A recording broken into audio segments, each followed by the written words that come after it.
Doug Kyed here at Energy Stadium with Zack after Super Bowl 51, an unbelievable Patriots victory. And if Tom Brady was already the greatest quarterback of all time, I'm not sure what you say about him now. Talking to some of his teammates, Duron Harmon specifically said that he is the MJ of football. He is the greatest player of all time. We're not just talking about quarterback at this point. To have 5 Super Bowl victories, to be able to mount the type of comeback they did in this game, it really is pretty unbelievable. And you're just seeing greatness of this guy every single time he takes the field. It's pretty special to watch. It really is. And just the fact that this game's going to go down as one of Brady's signature moments, one of his best games. But what I think makes it even better is the fact that all of this really came in the second half. Yep. He really struggled. Like, if we had to rate our game stories at halftime, we would have said Brady failed to show up on the big stage, which he never does. Right. He was missing guys in the first half. He threw a really bad interception that was taken back for a touchdown. The first postseason pick 6 of his career, which I believe was 34 games.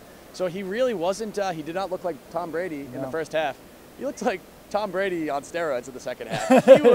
He was incredible. He set a Super Bowl record for passing yards, 466. He threw the ball 62 times. I mean, the Patriots got into a 28-3 hole in this game. You knew if they were going to come back, Brady was going to have to be otherworldly, and he really was.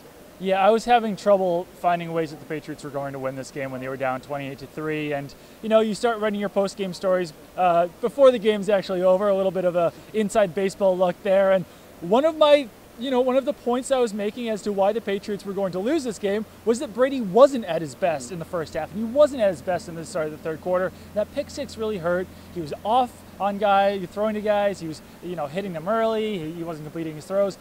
He was doing everything at the end of the game. It really was unbelievable to lead a 92-yard drive to tie the game. And then once they got the ball on the coin toss for overtime, everyone just knew that they were going to win the game. Duron Harmon, that was another thing that he was saying on the sideline to Logan Ryan. He said, we want to untie our cleats. Don't go through these play calls, Matty P. We're not going back on the field. Tom Brady's going to lead us to victory. We heard a similar take from Julian Edelman in the locker room. He was saying, didn't want to get ahead of myself.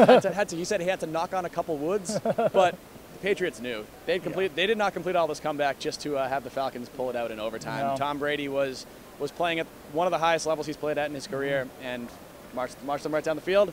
Then they win arguably the greatest Super Bowl of all time. And I don't even think that's a very strong argument. No, I don't think so. And now in the morning, we'll see Roger Goodell hand that MVP trophy to Tom Brady, and we'll see how that goes. But they'll do it for us here tonight at Energy Stadium in Houston for Super Bowl 51.